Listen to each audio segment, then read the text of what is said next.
Bonjour, bienvenue dans le 7-8 Week-end sur TV 78. Voici le sommaire de ce 11 mars. Deuxième et dernier jour pour le sommet européen qui se tenait au château de Versailles. Emmanuel Macron réunissait les chefs d'État et de gouvernement européens depuis jeudi en pleine guerre d'Ukraine. Et l'événement s'est clôturé ce vendredi après une longue nuit de discussion. Premier bilan à suivre. Il fera sa rentrée en septembre 2022. Le campus Cézanne est un site dédié à la formation professionnelle à Mantes-la-Jolie. L'établissement étant en lieu et place de l'ancien collège Paul Cézanne, vide de ses élèves depuis quelques mois. Et puis retour sur l'actualité de la semaine avec notamment la venue d'Emmanuel Macron à Poissy. Le président de la République sortant a effectué dans les Yvelines son premier déplacement officiel en vue de la présidentielle. Et je vous le disais, l'actualité de ce vendredi marquée par la fin de ce sommet européen qui se tenait pendant 2 jours au château de Versailles.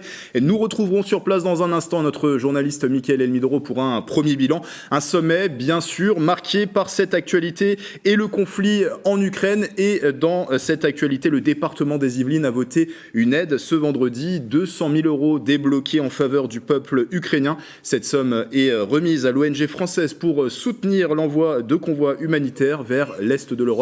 Et vous le voyez, une aide qui est votée par le département des Yvelines, dont voici quelques archives.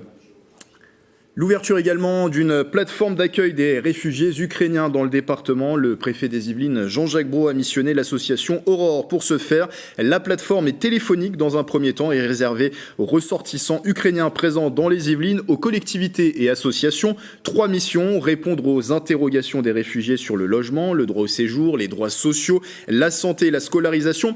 Apparier les offres aux besoins de logement sur le territoire pour les communes et les associations. Enfin, assurer une coordination de tous les services. La plateforme est joignable du lundi au vendredi de 9h à 18h et d'ici une dizaine de jours, l'association Aurore ouvrira également un accueil physique à Versailles.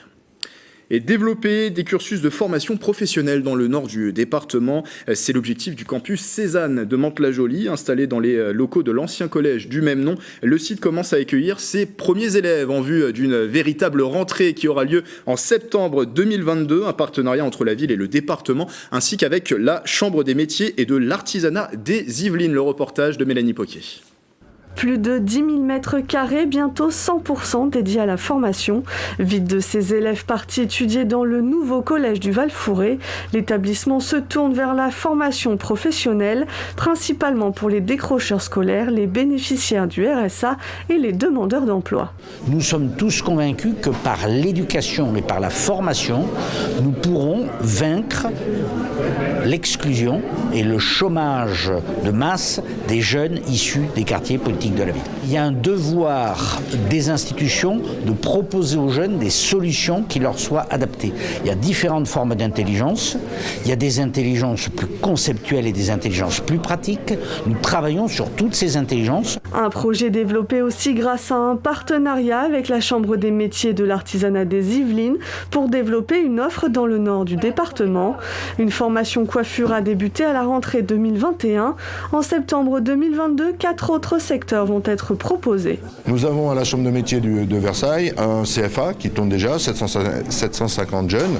Et le président Bédier nous a fait une proposition ici. Il nous a dit montez-moi un CFA à Mantes-la-Jolie. On a réfléchi, comme je vous le disais, 25% des jeunes viennent de Mantes-la-Jolie pour aller à Versailles, pas forcément simple. Nous avons des maîtres d'apprentissage et nous avons des professeurs qui peuvent venir ici aussi. Des associations vont aussi progressivement prendre place dans le site pour qu'il devienne un lieu à part entière dans le quartier. Budget pour la mise aux normes du site, 1,8 million. Fin de la semaine dans les Yvelines où une fois encore l'actualité a été très dense. Ce qu'il faut retenir en 78 secondes, c'est avec Wilfried Richy.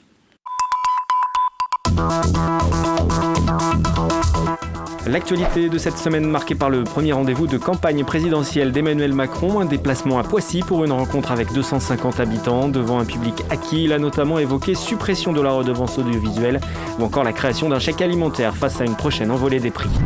En marge de ce déplacement, lundi se tenait aussi dans les Yvelines le départ de la 2e étape du Paris-Nice. Après une première journée à Mantes-la-Ville, la course cycliste s'était lancée d'Auffargiste, direction Orléans. Depuis plus de 10 ans, le département est partenaire de la société ASO, organisatrice de l'événement. Mardi 8 mars, journée internationale des droits des femmes, et dans le département, l'occasion d'inaugurer à Versailles un nouvel accueil de jour dédié aux femmes victimes de violences. C'est la 11e structure de ce type dans les Yvelines. Alors que la guerre perdure en Ukraine après les offensives russes, la solidarité s'organise. À Voisins-le-Bretonneux, une famille accueille déjà des premiers réfugiés, femmes et enfants. La France envisage l'arrivée de 100 000 personnes depuis l'Ukraine. La guerre en Ukraine au cœur du sommet européen à Versailles qui s'est tenu en fin de semaine. Prévue de longue date, cette rencontre finalement bousculée par le conflit a été l'occasion d'aborder les questions de défense de l'Union ou encore de sa dépendance énergétique. Et pour terminer cette semaine, une note plus légère avec le retour du festival électrochic dans l'agglomération de Versailles-Grand Parc. Concerts et rencontres avec le monde de l'électro pendant plus d'une semaine, après 2 années d'organisation compliquée avec la crise de la Covid.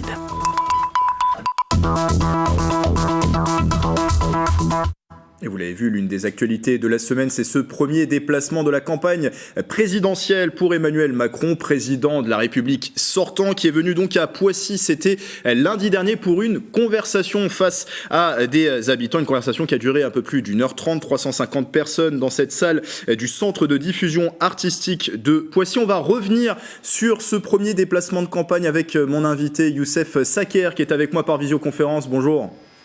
Bonjour.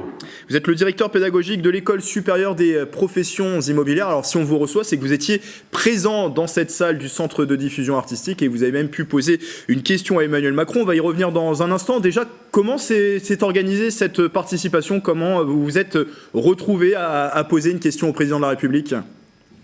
Dans la perspective de cette rencontre, forcément, les élus et à leur tête le maire de Poissy, Carl Olive,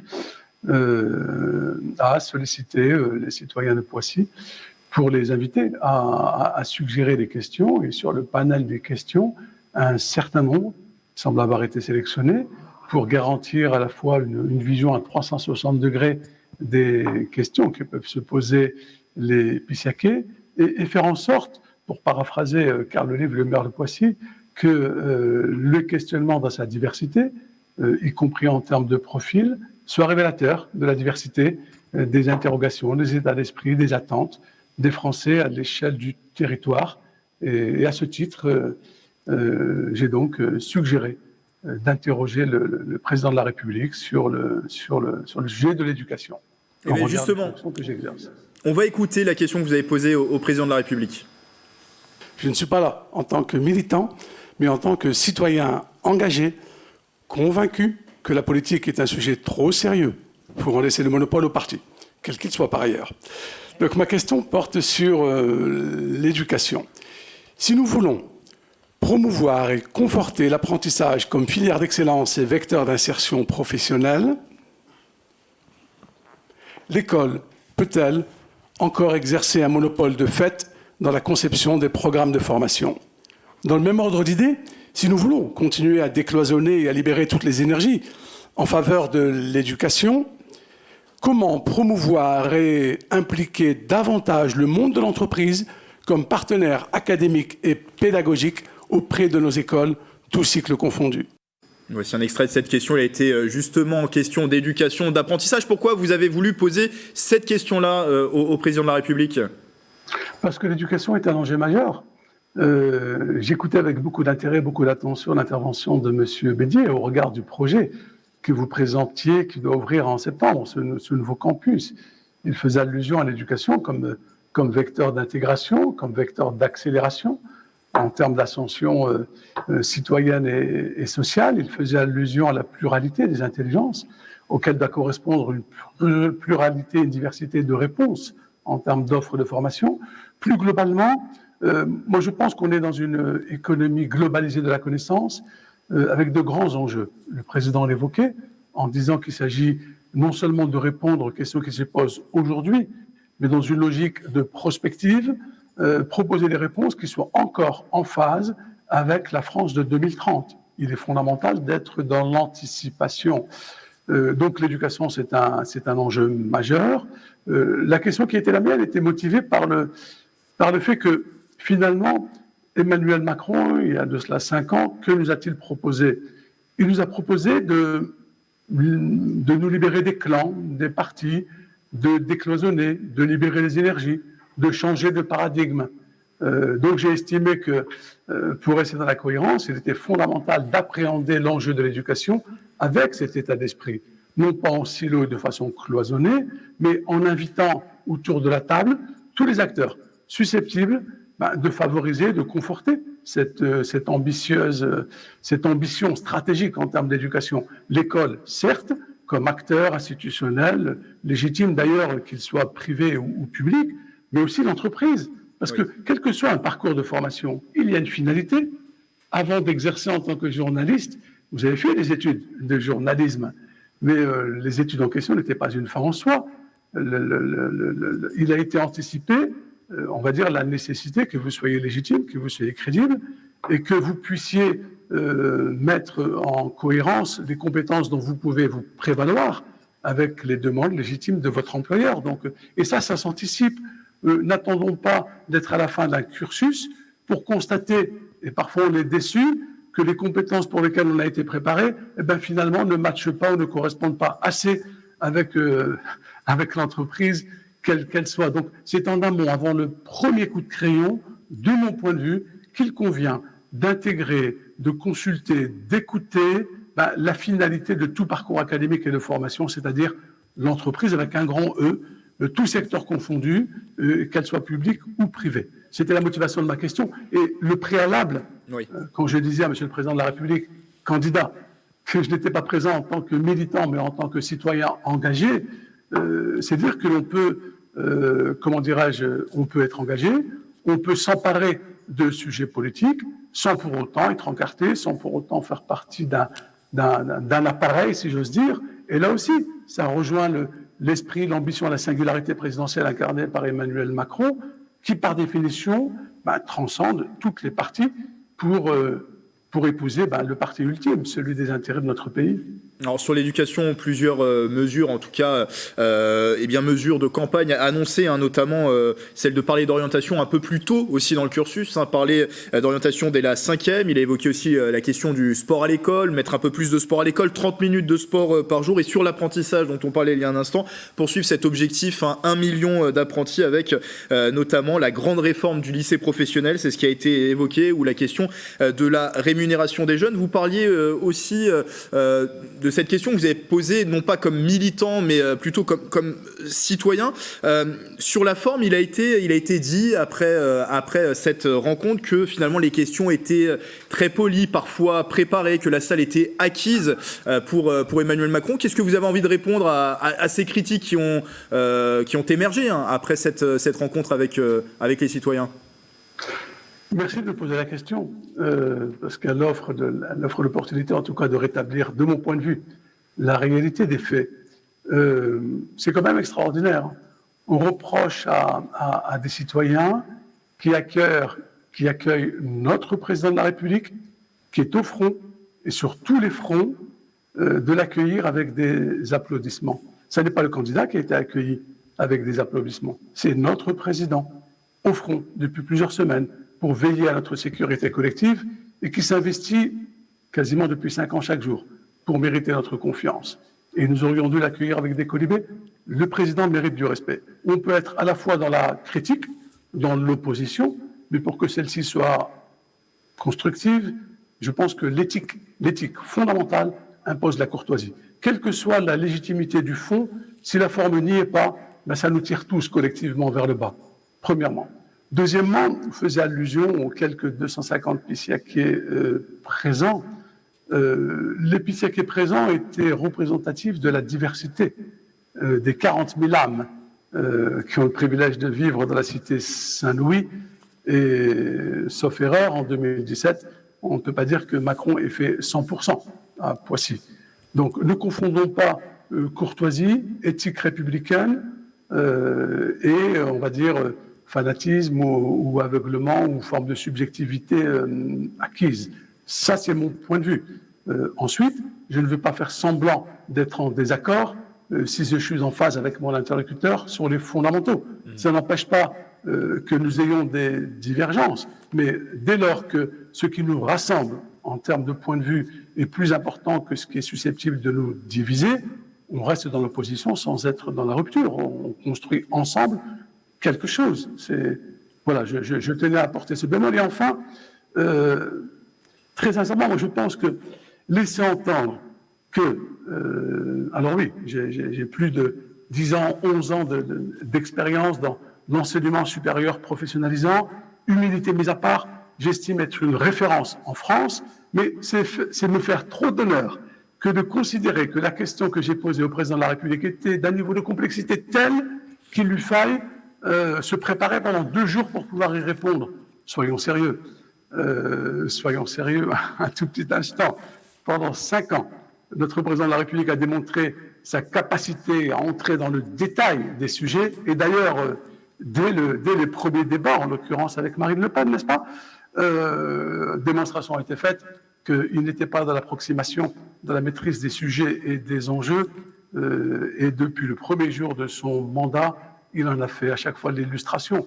Il est en pleine immersion depuis des semaines et des mois dans des enjeux géopolitiques d'une intense complexité que le commun des mortels n'arrive même pas à imaginer, et à côté de ça, il lui aurait fallu 48 heures pour se préparer à la question qui lui a été posée sur le sujet. Il lui aurait fallu 48 heures pour se préparer à la question relative aux enjeux relatifs à l'intégration des flux migratoires. Ça n'est pas très sérieux. On l'a bien compris. Tout cela, très sincèrement, et focalisons sur l'essentiel, quoi. La qualité de sa réponse. Et là, je vais vous donner ma perception objective sur la réponse qui m'a été donnée. En 20 secondes, si c'est possible, on arrive à la fin de cet entretien. Allez-y. Absolument. J'ai eu le privilège d'être à 1 mètre du président de la République. Je lui ai regardé dans les yeux, il m'a regardé dans les yeux. J'estime qu'il a répondu à ma question avec un bémol. Moi, je pense que la réflexion relative à l'ouverture, entre guillemets, du monopole de fait exercé par le milieu éducatif, on va dire public, dans la conception du programme de formation, mérite d'être réinterrogée. C'est avec plaisir que je contribuerai à cette réflexion opérationnelle si le privilège m'en était proposé. Merci Youssef Saker. Juste pour précision, dire qu'aussi la question du pouvoir d'achat a bien sûr été évoquée pendant cette conversation avec en toile de fond bien sûr la guerre en Ukraine qui est dans toutes les têtes, des mesures qui ont été annoncées, la suppression de la redevance audiovisuelle, la mise en place d'un chèque alimentaire et aussi un dispositif pour accompagner les Français dans les hausses actuelles du carburant. Merci en tout cas d'avoir été avec nous pour ce retour. Merci pour votre invitation. Et je rappelle, vous étiez donc présent dans la salle face à Emmanuel Macron et vous êtes le directeur pédagogique de l'École supérieure des professions immobilières. Dans l'actualité, vous dire également que 3 Versaillais ont été décorés de la médaille d'honneur de la ville de Versailles. Une cérémonie se déroulait mercredi dernier à la salle des fêtes de la commune. Jacqueline Fleury-Marié s'est engagée dans la résistance à seulement 17 ans au cours de la Seconde Guerre mondiale. Elle sera arrêtée puis déportée. Après le conflit, elle participe à la création du concours national de la résistance et de la déportation. A été également récompensé le général François Meyer à gauche sur la photographie qui a lui sauvé plus de 300 harkis pendant la guerre d'Algérie en désobéissant aux ordres. Il les a aidés à rejoindre la France et a même œuvré pour leur reconversion en agriculteurs en Lozère. L'homme s'est ensuite déployé et employé à entretenir la mémoire de ses anciens compagnons d'armes. Enfin, le colonel Gonzalez, donc à droite sur cette photographie, a toute sa vie servi sa patrie. Il est parti combattre en Tunisie, en Italie et en Allemagne pendant la Seconde Guerre mondiale, haut fonctionnaire en Indochine puis à Alger, avant d'effectuer une brillante carrière dans le civil. Votre rubrique Legal Checking à présent pour vérifier ce que disent les acteurs de l'actualité. C'est avec le collectif des surligneurs chaque vendredi dans le 7-8 Week-end. Ce vendredi, Raphaël Mata de Vigneault décrypte pour nous une proposition du candidat communiste à la présidentielle Fabien Roussel.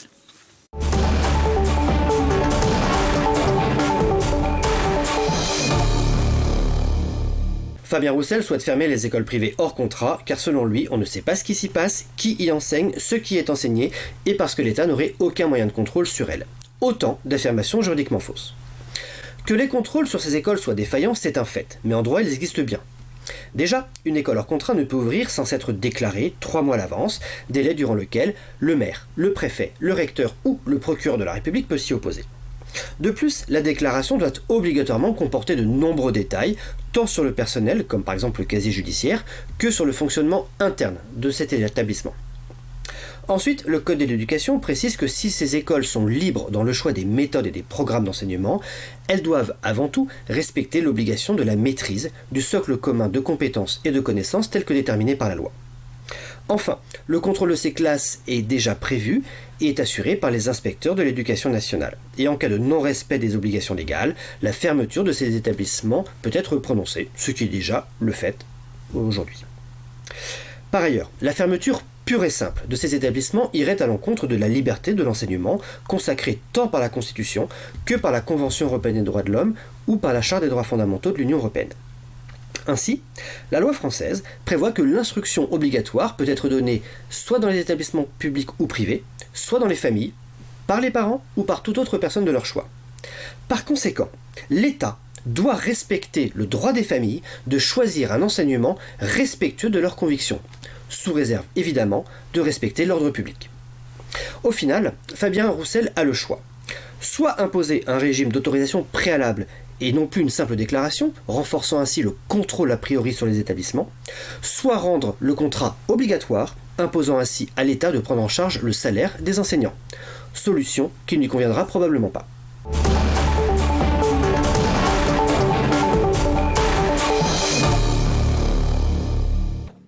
Et direction tout de suite le château de Versailles, je vous le disais en début d'édition, où se tenait le sommet européen pendant 2 jours. Emmanuel Macron a réuni les chefs d'État et de gouvernement des 27 pays de l'Union européenne. On retrouve sur place, vous le voyez, Nicolas Dandry de la rédaction de TV78 qui se trouve dans la salle de presse de cet événement. Avec Nicolas, une conférence de presse de conclusion qui s'est terminée il y a quelques minutes. Oui, bonjour Grégory. Effectivement, la conférence de presse finale s'est conclue il y a quelques minutes. Ce sommet européen de Versailles restera dans les annales du projet européen. Voilà comment le président du Conseil européen, Charles Michel, a commencé son propos lors de cette conférence de presse. Une conférence de presse qui se déroulait dans la galerie des batailles du château de Versailles avec Emmanuel Macron et la présidente de la Commission européenne, Ursula von der Leyen. La souveraineté européenne a été au cœur des discussions pendant ces 2 jours sur fond de guerre en Ukraine. Emmanuel Macron a déclaré durant cette conférence de presse que c'était un impératif aujourd'hui. Alors plusieurs mesures ont été annoncées dans ce sens. D'abord sur l'énergie, la sortie de la dépendance vis-à-vis de la Russie concernant le gaz et le pétrole d'ici à 2027. La Commission européenne a reçu un mandat pour faire des propositions d'ici la mi-mai.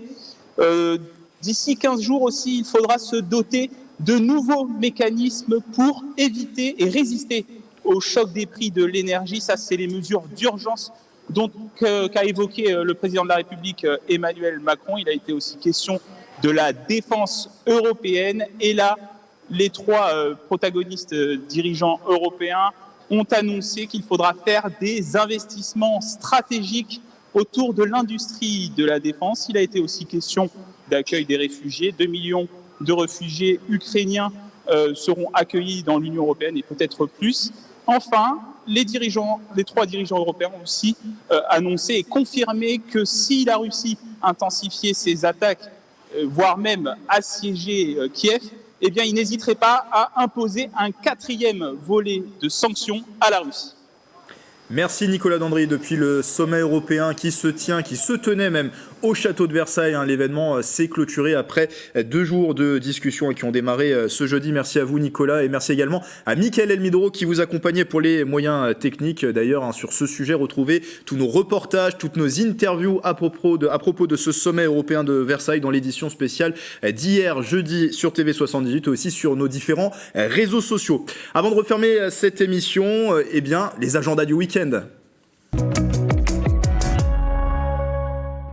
Et une idée de sortie solidaire pour débuter. À Montigny-le-Bretonneux, la municipalité organise samedi une grande journée de collecte pour la population ukrainienne. C'est la 2e. Temps fort de la journée, un rassemblement citoyen sur le parvis de l'hôtel de ville à midi. 25 chanteurs de la chorale Akorini vont interpréter plusieurs chants ukrainiens pour l'occasion. Et puis, idée de sortie sportive pour terminer cette édition. Tout le week-end, les Mureaux accueillent les championnats de France de cross-country. C'est à l'île de loisirs du Val-de-Seine. L'élite hexagonale de la discipline sera présente. 3500 athlètes en tout sont attendus et vous pourrez même vous tester à la pratique avec une course open de 6 km qui vous est proposée le samedi matin. Et départ à 10h, le retrait des dossards se fait à partir de 8h et la participation est gratuite.